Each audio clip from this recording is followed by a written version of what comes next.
কি হ'ল তোৰ গছৰ তলত অকলে অকলে বহি আছ যে? এনেই আচোন তয়ো বহ।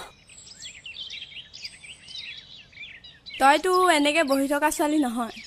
তোৰ কিবা চিন্তা হৈছে নহ'লে বা কাৰোবাৰ বাবে তই ৰখি আছ? তইতো জানই মই কাৰ কাৰণে ৰৈ থাকোঁ। সি অথনিতে এফালে কামলৈ ওলাই গ'লো, আহিম বুলি এতিয়ালৈকে আহিয়ে পোৱা নাই। তালৈকে বাট চাই আছোঁ। এতিয়া সি ক'ত আহিব? গধূলি সময়তহে আহিব চাগে। সোনকালে আহিম বুলি কৈছিলে সেইকাৰণেহে ৰৈ আছোঁ। শুনজনী, তোক কথা এটা কওঁ। কালি মাৰ মুখৰ পৰা বিকাশৰ কথা শুনিলোঁ। কথাটো শুনি মোৰো মনটো বেয়া লাগি আছে। বিকাশৰ কথা কি শুনিলিনো? কথাটো মায়ে কাকো নক'বলৈ কৈছিলে। মোৰ আকৌ তোৰ মুখখন দেখিলে বৰ বেয়া লাগে, সেইবাবে কৈ পেলাম বুলি ভাবিছিল। পাছত তই নিজে গম পাবি দে। তইনো মোক এই কথাবোৰ কিয় ভয় লগাকৈ কৈ আছ? ভয় কৰিব নালাগে এদিন তই নিজে গম পাবি, আৰু বেছি চিন্তা কৰি নাথাকিবি। মই তোক লগ কৰিবলৈ যে ইমান খাতিৰ কৰি থাকিব লাগে কিয়? মানে মই বুজি নাপাওঁ ল'ৰা, অকল সময় নাই তোৰ।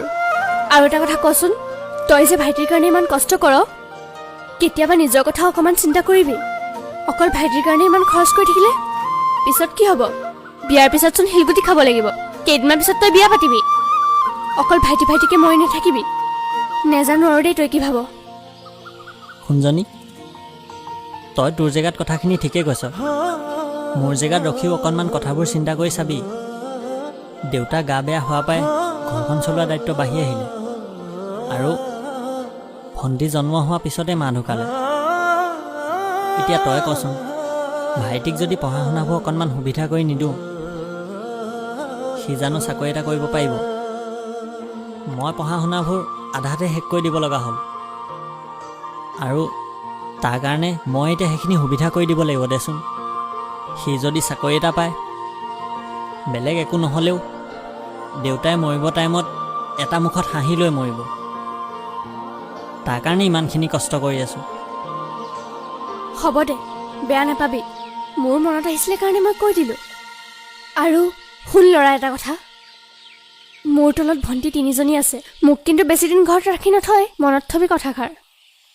তোক দেখোন লগ কৰিবলৈ আহিলে মনটো ভাল লাগিবক চাই উল্টাই চিন্তাহে এগালমান দি দিওঁ। হ'ব দে, বাদ দে বাৰু এইবোৰ। মই এতিয়া যাওঁ, গাড়ী এখন লোড কৰিবলৈ আছে।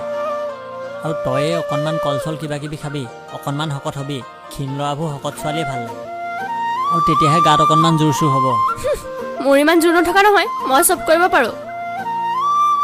ছোৱালী মানুহৰ বাৰু যিমান জোৰ থাকিলেও অকল মুখখনহে ব্যৱহাৰ কৰিব পাৰে, বেলেগ কামত ব্যৱহাৰ কৰিব নোৱাৰে, দেখিছোঁ বাৰু। যা এতিয়া, কিন্তু চুমা এটা দি থৈ যা।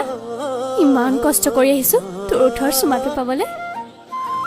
তোৰ বাৰু লাজ ভয় বোলা বস্তুটো নাই নেকি? এই গোটেইখন মানুহে চাই আছে, কি ক'ব বাৰু?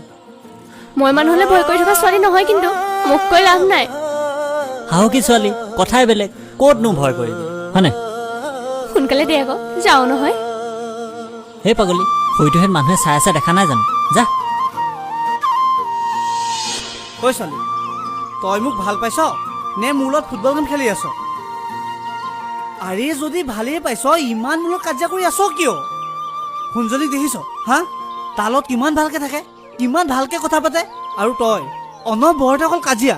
মোবাইলটো উলিয়াবি, ফোন লগাবি, অনবৰতে অকল টেপেৰ কৰি ফুৰিবি। তই মোক ভাল পাইছ নে মোৰ লগত খেল খেলি আছ? সঁচা কচোন। তই যেন তাইৰ কথা ইমান কৈ আছ, শুনজনীক তালৈ বিয়া নিদিবও পাৰে, সেইটো দুখীয়া ঘৰৰ ল'ৰা। সেইটো কথা। আজিকালি ছোৱালী মানে ধনীছেহে ভাল পায়। তেতিয়াহ'লে মইতো দুখীয়া ঘৰৰ ল'ৰা, মানে তয়ো মোলৈ বিয়া নহয়। তয়ো ধনীছে এটালৈ বিয়া হৈ গুচি যাবি, চৰকাৰী চাকৰি থকা। নহয় তোক সেইটো ক'ব বিচৰা নাই। তাইৰ নিচিনা ঘৰ এখনে জানো তাৰ লেখীয়া ল'ৰা এটালৈ তাইক বিয়া দিব? তাৰ নিচিনা ল'ৰা মানে সি কিহত বেয়ানো? আজিৰ দিনত তাৰ হাতত পইচা নাথাকিব পাৰে, কিন্তু মোৰ চকুত সি বহুত ধনী। কাৰণ সি নিজৰ বেমাৰী দেউতাটোক প্ৰতিপাল কৰি আছে, ঘৰখনত ভায়েকক পঢ়াইছে, ভনীয়েকক চোৱা চিতা কৰিছে।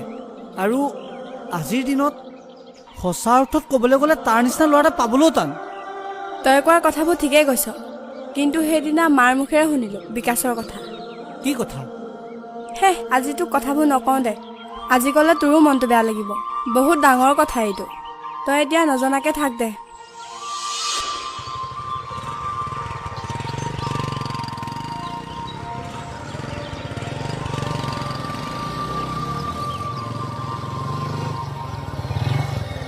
দাদা, দাদা, চাও এইফালে আছোন। দাদা, দাদা।